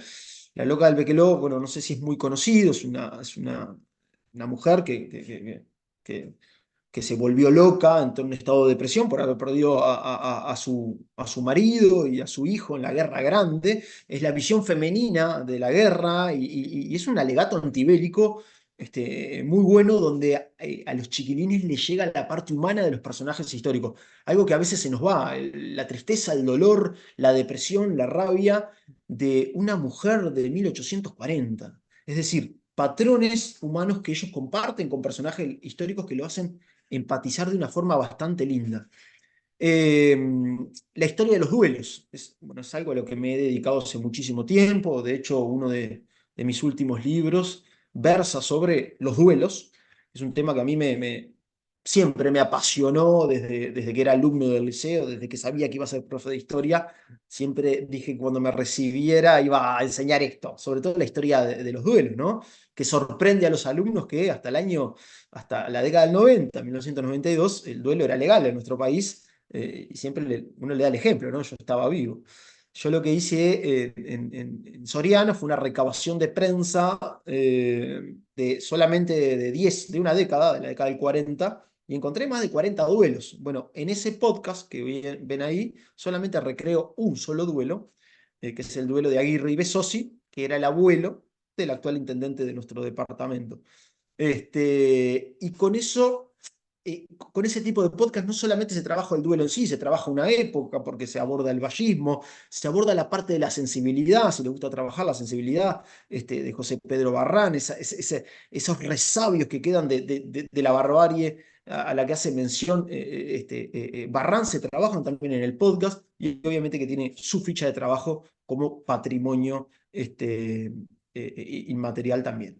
Y por último, uno de los que a mí más me gusta es la saga de los nazis en Uruguay, cosa que nos sorprende mucho, a nuestros alumnos también les llega muchísimo.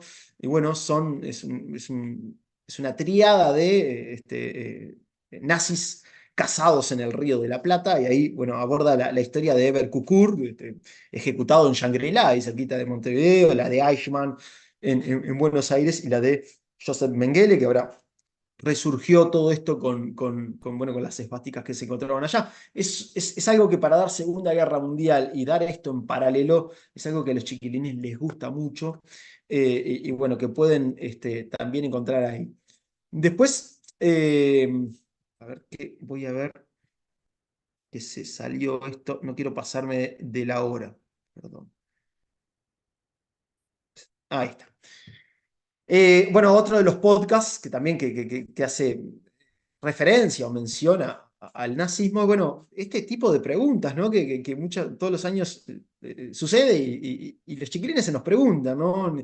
¿Acaso ningún alumno de séptimo le ha preguntado por qué juramos la bandera? Bueno, está la explicación ahí. ¿Qué tiene que ver con el nazismo, con ese plan de invasión del nacionalsocialismo al Uruguay? Bueno, esas cosas que parecen tan locas están ahí, tienen visos de verdad, y bueno, y explotar eso y trabajar eso hace que una clase de historia realmente cambie. Y después tienen también,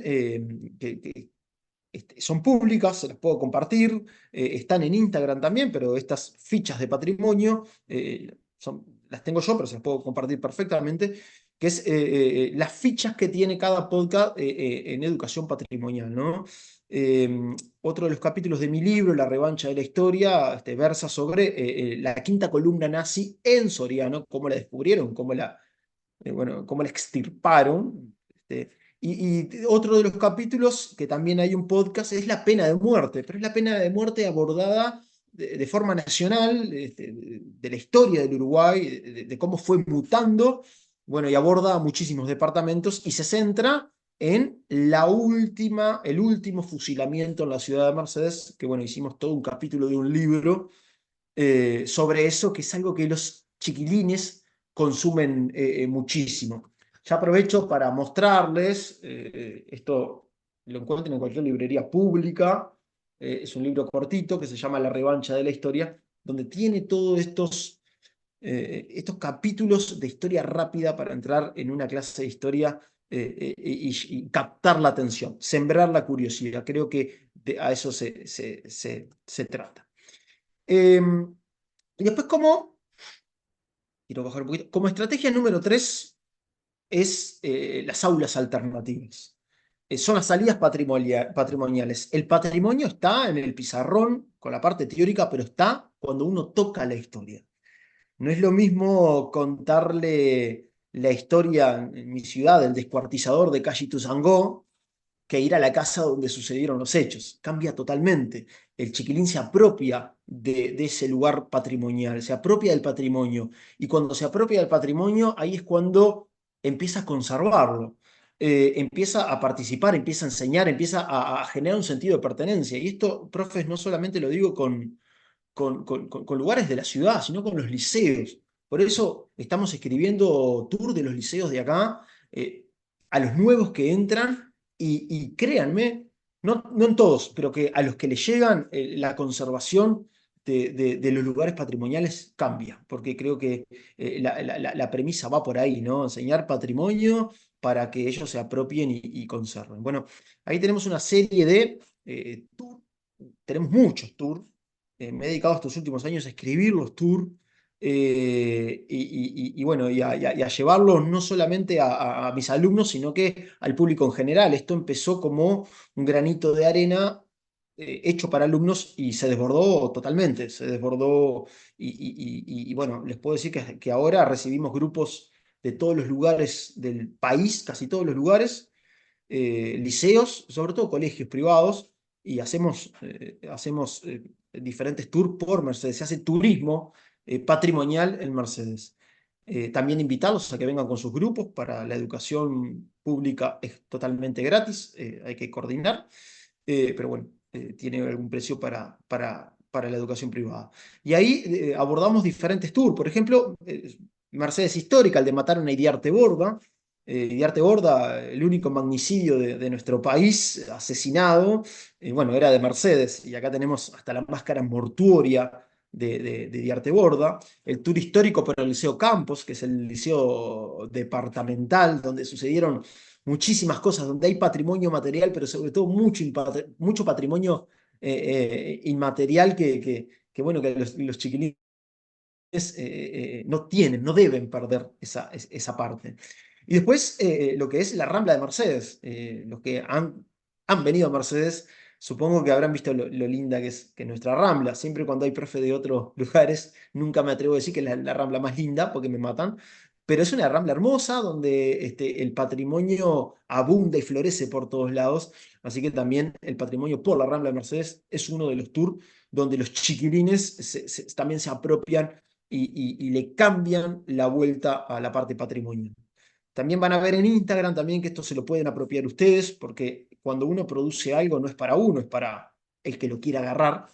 Este tipo de fichas que se puede hacer fácilmente en Instagram. Miren que yo no soy muy versado en la tecnología, pero esto lo hice yo con la ayuda de algunos alumnos míos y es bastante fácil. Son fichas rápidas de historia patrimonial. La casa de Matosas, que si está Daniel ahí se debe acordar porque le hice un trabajo de Matosas cuando fui su estudiante del IPA, creo que en segundo o en tercero, no recuerdo. A su izquierda, la primera generación de educación en patrimonio en Soriano de este año. Y bueno, y algunas cositas ahí de monumentos, etcétera, que no solamente se dan en clases, sino que se comparten también con la población en general. Y por último llegamos a esto, ¿no? Eh, bueno, todavía no, perdón. Estas son algunas fotos de, de los tours que uno hace. Van a ver que las pruebas finales, yo trabajo mucho con proyectos, y las pruebas finales de mis alumnos en educación en patrimonio a fin de año va a ser que hagan tour. Pero como les vengo diciendo, yo trabajo en educación patrimonial hace mucho tiempo. Van a ver ahí una foto de una profesora de literatura vestida de dama del siglo XIX y un alumno también vestido. O sea, son los proyectos finales de historia, esto de hacer tour e invitar a la gente, y realmente salen fantásticos, siempre colman las expectativas. La foto de abajo son los colegios de Montevideo que han venido a visitarnos. Hacemos tour de noche, vienen 1 o 2 días bueno, les llevamos a recorrer parte de la historia de Soriano. Y bueno, y verán que yo soy un poco no ortodoxo en dar clases. Cuando llego al centro histórico, sobre todo a las escuelas también, que bueno, uno siempre le piden a uno. Ahí estoy con un sable de la época artiguista, contándole un poco la batalla de las piedras, pero quiero que vean la cara de los alumnos. Esta foto capaz que no es muy buena, pero están totalmente emocionados. Y yo creo que uno, cuando logra eso, es muy gratificante. Es esto del patrimonio de captar el asombro. Captar el asombro en los estudiantes. Sembrar curiosidad, captar el asombro, y ahí ya el terreno está totalmente fértil. Bueno, ahí con otra escuela, eso que ven abajo, eso poniendo el documento esto de prensa. es el tour que hicieron el año pasado 2 alumnos míos, que era su proyecto final. Y bueno, y la gente realmente acompañó, y este año 2024 el cierre de Educación en Patrimonio va a ser una semana de tour por diferentes lugares de Merced. Los invito a que vengan, que va a estar muy bueno. Bueno, ahí hay algunas fotos de salidas patrimoniales, de cómo ellos tocan, se apropian del patrimonio y trabajan en base a eso. Y por último, me van a decir si se escucha o no, es recoger los frutos. Es decir, cómo este tipo de estrategias, uno ve los frutos por las diferentes actividades o las diferentes respuestas que traen sus alumnos, ¿no? Nosotros tenemos, esto es un ejemplo que le voy a mostrar con séptimo, con ciclo básico, de las representaciones históricas que hacemos, que si bien no tiene mucho que ver con el patrimonio de nuestra ciudad, ustedes saben que en séptimo damos Esparta y bueno, se le puede sacar un jugo tremendo. Y la respuesta del alumnado cuando está motivado, incentivado, cuando se le tocó la varita de la curiosidad, bueno, la respuesta es obvia, cae por su propio peso, mucho trabajo, y cuando uno le pide una representación histórica, están todos armados para la guerra y para representar una batalla del mundo antiguo, así que les quiero mostrar un pequeño videíto. Si no se llega a escuchar, por favor, me lo hacen saber. No tiene el sonido, no tiene mucho sentido, pero si se llega a ver mal, lo vemos de nuevo y ahí se los voy a mostrar.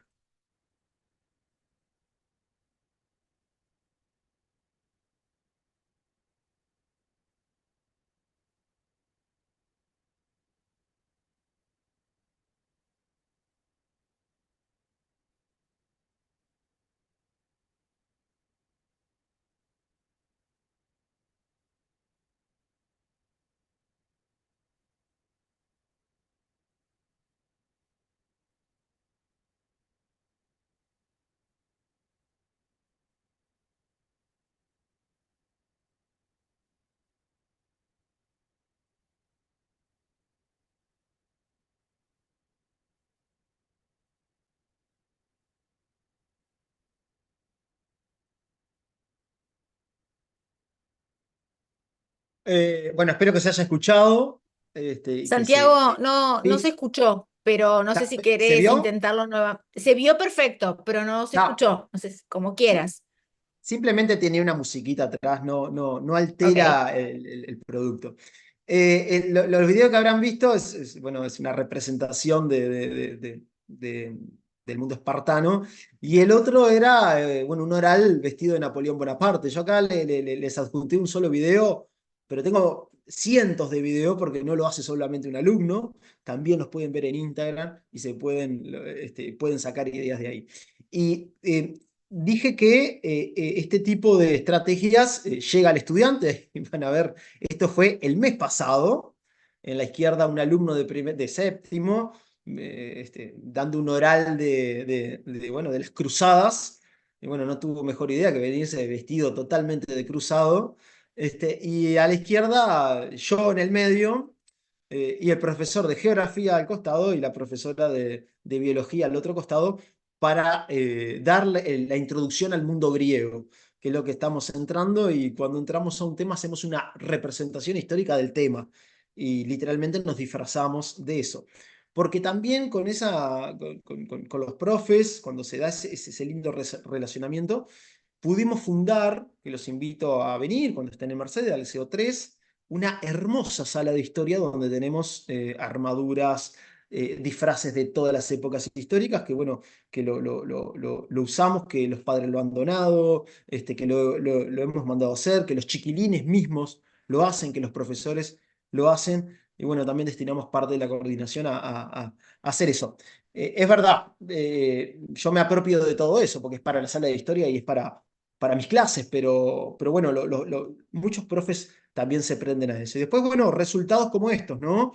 300 personas en tour, alumnos y sus padres, haciendo el tour del cementerio. Si hablamos de patrimonio, hablamos de cementerios, y bueno, y la historia de nuestra ciudad está en los cementerios, así que esto es un poquito el resultado de lo que estas estrategias generan de alguna forma. No quiero sacar mucho tiempo y hablar de cómo es el tema de la evaluación, pero sí hacer referencia a... Esperen que voy a dejar de compartir. A ver. Ujú. Ahí está. Bien, pero sí hacer referencia a que este tipo de actividades que hacemos nosotros son abiertas al público. Ustedes, profes, se pueden apropiar de este material porque en realidad uno lo hace no solamente para sus alumnos, sino para sus colegas. Yo soy de apropiarme de ideas de mis colegas y yo creo que eso es fundamental porque nadie es dueño de nada y cuando uno produce algo es para que el otro se lo apropie. No importa que le cambien el nombre, no hay problema, pero todo lo que pueda servirle en sus clases bienvenido sea y para eso estamos para apoyarnos. Y lo último, que es hablar un poquito de la evaluación de educación en patrimonio, creo que lo hice mención y con esto culmino, es la evaluación que es ellos realizando un tour histórico con un trabajo con muchos colegas. Yo trabajo mucho con el colega de literatura, que les enseña a hacer un marco teórico, una investigación de proyecto, y después ellos terminan, o van a terminar este año, por lo menos en educación en patrimonio, haciendo una semana entera de tour para toda la gente de Mercedes, y al final publicaciones en el diario local, que es donde yo también trabajo y soy columnista, para de alguna forma compartir esto del patrimonio. Así que si andan por acá por Mercedes, quieren traer a su grupo, bueno, bienvenido sea. Ahí fue mi presentación de algunas estrategias de educación patrimonial, subrayando que sembrar la curiosidad hace que fertilice absolutamente el terreno pedagógico para recoger frutos que vienen solo. No se necesita ser un docente espectacular ni nada de eso, simplemente creo que usar las herramientas estratégicas de cómo llegar a los chiquilines y la educación en patrimonio. Yo creo que en ese caso es el camino. Nosotros los de historia somos muy privilegiados en todas las herramientas que podemos usar para llegarle y creo que la historia significativa y bien explicada, que no son fechas ni batallas solamente, que es otra cosa, creo que es uno de los caminos más importantes. Así que muchísimas gracias. Muchísimas gracias, profesor Seferino. Bueno, el chat está un poco silencioso todavía, nos pasó lo mismo con la profe Tomeo. Estamos abiertos a la escucha, al intercambio, a la reflexión, a las dudas. Mientras tanto, si me permiten hacer una especie de síntesis del recorrido que usted realizó, profesor, a manera bueno, de señalizar, ¿no? Como distintos mojones, ¿no? De lo que usted nos ofreció. Eh, en primer lugar, me quedo con una de las primeras frases que usted utilizó allí, lo dejó por escrito además. La educación en patrimonio está más fuera que adentro del aula. Es decir, esa invitación a que la educación en patrimonio no se reduzca solamente a un curso teórico que maneje definiciones y conceptualizaciones, sino llevar al estudiante, a veces se puede físicamente, a veces a través del uso de imágenes, buscar la manera de, ¿verdad?, contactar con el afuera. Justamente para apreciar, para dotar o cargar de significado, para problematizar, para cuestionar, para trascender simplemente una enumeración de distintas definiciones, ¿no? En segundo lugar, el inspirar a los estudiantes a explorar, a comprender, a familiarizarse. El despertar, el buscar despertar permanentemente la curiosidad. Eso que muchas veces utilizamos, no a manera de muletilla, sino porque sinceramente estamos convencidos de ello, ¿no? La importancia de transmitir el amor por determinados temas, determinados encuadres, determinados procesos que involucren efectivamente al estudiante, ¿no?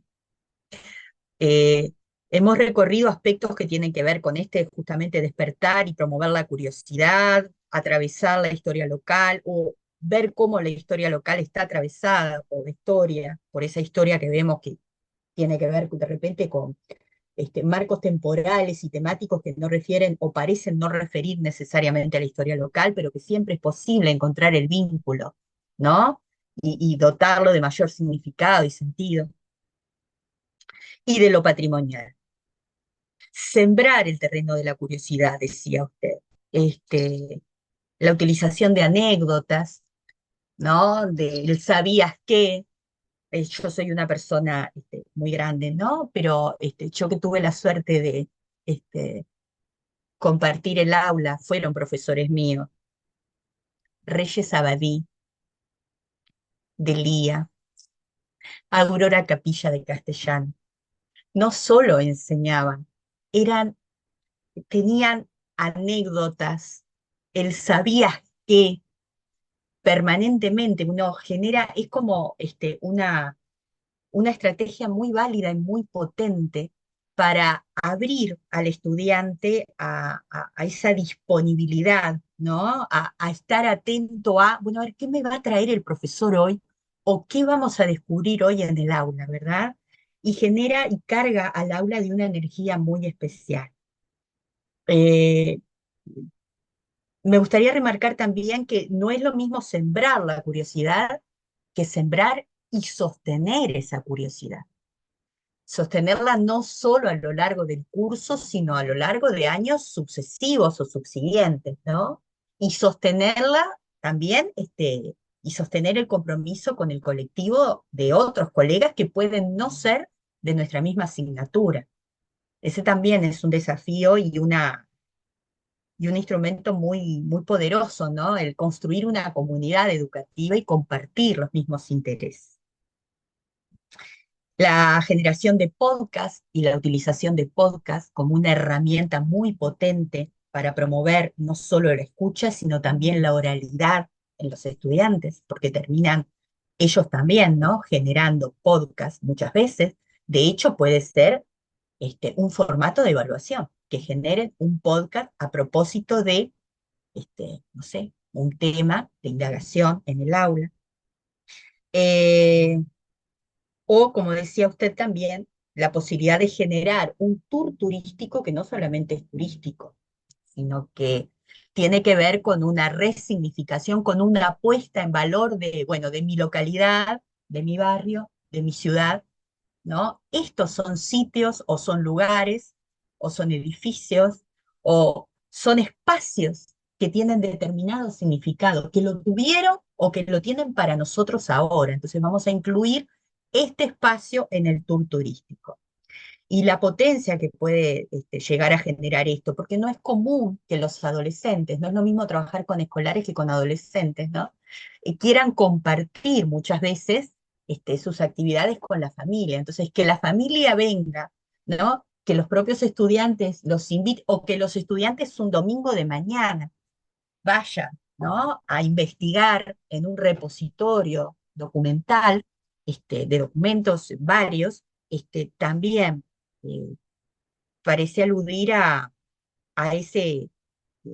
lo válido que es eso de contagiar el entusiasmo y a que es una estrategia muy potente. Bueno, cierro mi micrófono para habilitar otros. Por favor, tenemos un espacio aquí donde podemos compartir reflexiones, aportes. eh, Hay aquí una colega que agradece las ideas, profesor Seferino, y otra colega que felicita a ambos por las estrategias y en especial en en el caso de esta última ponencia, las estrategias para implementar en el aula que usted compartió.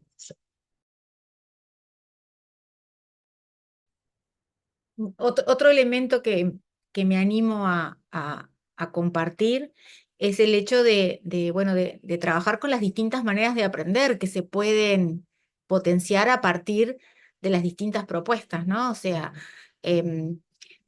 generar propuestas para aquellos alumnos que leen, o aquellos alumnos que escuchan, o aquellos alumnos que son un poquito más movedizos, entonces necesitan, bueno, tener otros planteos. Realmente puede ayudarnos, puede colaborar con nosotros a la hora de pensar cómo hacerle llegar a nuestros estudiantes el significado de lo patrimonial. Entonces, a lo largo del año todos están contemplados en sus particularidades, porque bueno, todos se sienten cómodos en alguna de esas propuestas, capaz que en unas no, pero en otras sí. Y bueno, es una forma también de involucrarlos, porque en este mundo de tanta vorágine y de tanto cambio, en que a veces, bueno, la vida puede hacernos permanecer en nuestro lugar de origen o puede llevarnos a otras latitudes, el sentirnos de un lugar, el saber de dónde soy, eh, personalmente pienso que es muy valioso. Ahí tenemos una mano levantada, la profesora Cecilia. Sí, Santiago, te quería preguntar si alguno de tus alumnos incursionó en el tema del básquetbol como patrimonio en esa ciudad que tiene como una movida importante en ese sentido. ¿Cómo andás, Cecilia? Bueno, muchas gracias por la pregunta. Mirá, no, no, pero sí intentamos trabajar un poquito en la historia del deporte a veces. Hay algunos sabías que hacen mención directamente al deporte porque uno le intenta enganchar por donde a ellos más les gusta, pero en lo que es deporte local acá y en relación al patrimonio, no. Pero lo voy a tener en cuenta, no, no es mala idea.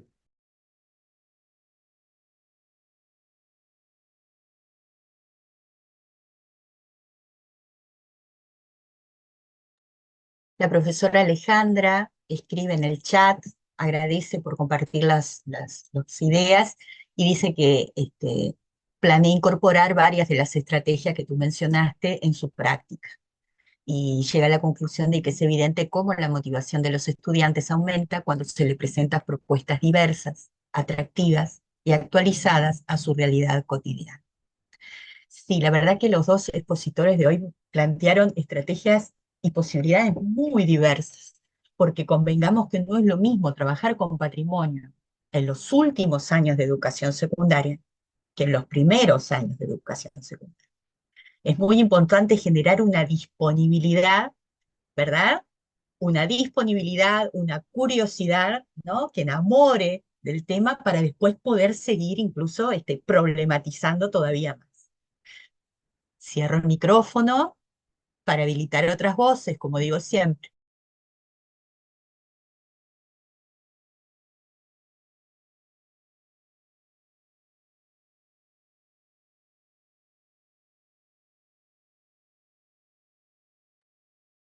Bueno, tal vez no hay mayores preguntas. No sé qué opinas, Andrea.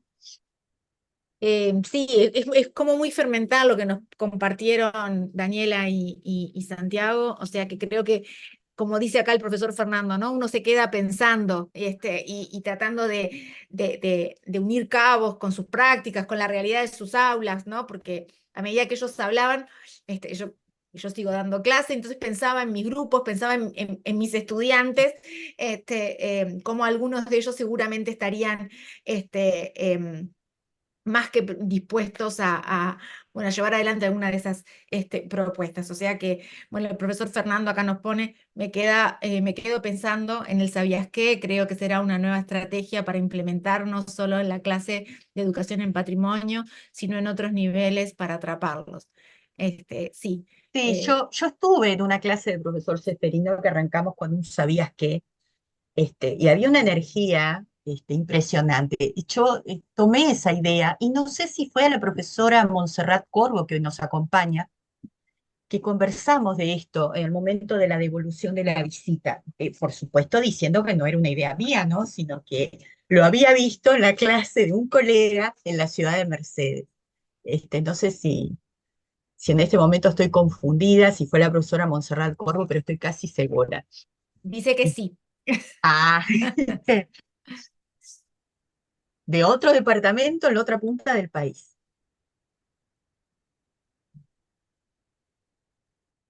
Bueno, si no tenemos Bueno, más preguntas o comentarios, capaz Elisa que vamos cerrando. vamos cerrando, y para minimizar la posibilidad del olvido, me voy a guiar por esto, ¿no? Muy breve va a ser. Eh, Retomar las palabras que tú dijiste al inicio y entonces reiterar, un enorme y sincero agradecimiento a, a las colegas de la Casa de Alicia, que siempre nos hacen sentir como en casa y sin cuya ayuda este ciclo no hubiera sido posible, sin lugar a dudas. A los profesores, a Daniela Tomeo y al profesor Santiago Seferino, no solo por su disponibilidad cuando los invitamos a participar, sino por la generosidad de haber aceptado, ¿ah? Incluso cuando, bueno, se generó la situación que tuvimos que cambiar de fecha, ningún problema, aceptaron cambiar y esa generosidad también al compartir no solamente lo que están haciendo, sino materiales, para aportar a una reflexión sobre el tema que nos convocó el día de hoy. Sinceramente, muchísimas gracias. ¿Ah?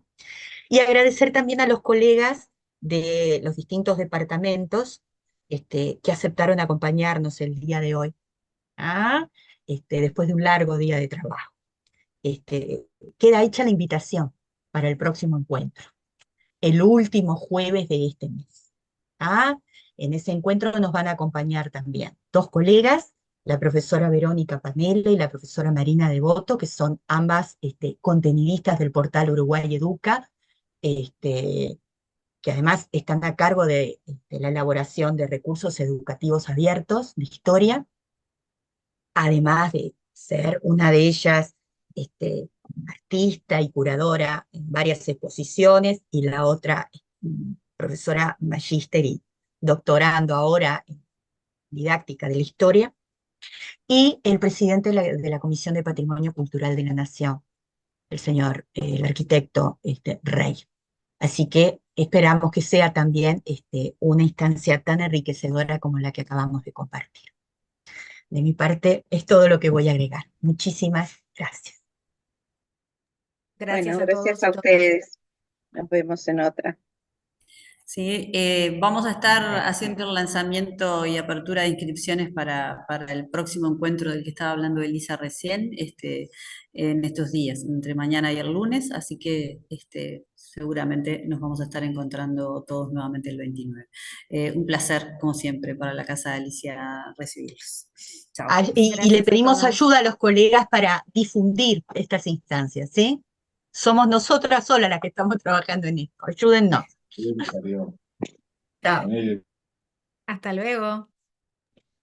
Hasta luego, muchísimas gracias por todos los aportes.